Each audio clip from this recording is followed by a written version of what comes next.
Concernant Melchisédek, je souhaitais préciser qu'il reste 2 ou 3 petits passages à son sujet dans Hébreux 6 et 7 de le Nouveau Testament et de là aussi dans le psaume 114 et de Genèse 14-18.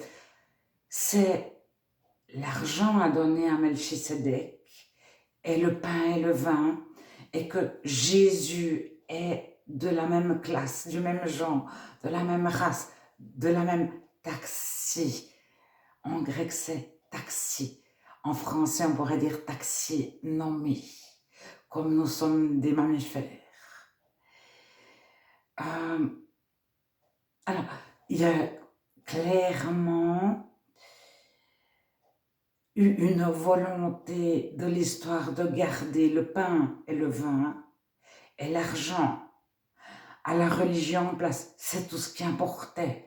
Et quand on n'en parlait plus, qu'il avait disparu de l'Ancien Testament, Jésus arrive et il est comme Melchisédek.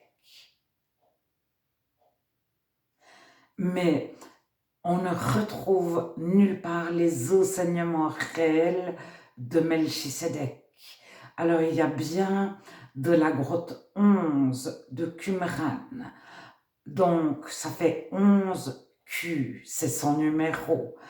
Un manuscrit de Melchisédek concernant Melchisédek, c'est pas du tout lui qui enseigne. C'est quelqu'un qui fait appel à lui comme une demande, comme une prière ou éventuellement comme une prophétie pour demander une année du jubilé. Donc, quand on demande le jubilé, c'est une année où on rétablit la justice. Ça veut dire que tout va de travers, c'est la chose qu'on demande.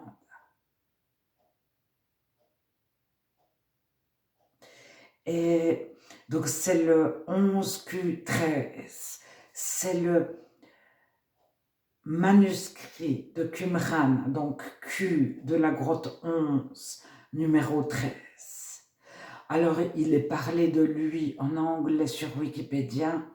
Vous pouvez retrouver très facilement. Vous pouvez aussi traduire de Wikipédia par Google en français et lire en français. Mais ça donne très peu d'informations sur qui est réellement Melchisédek, ce qu'il enseignait réellement.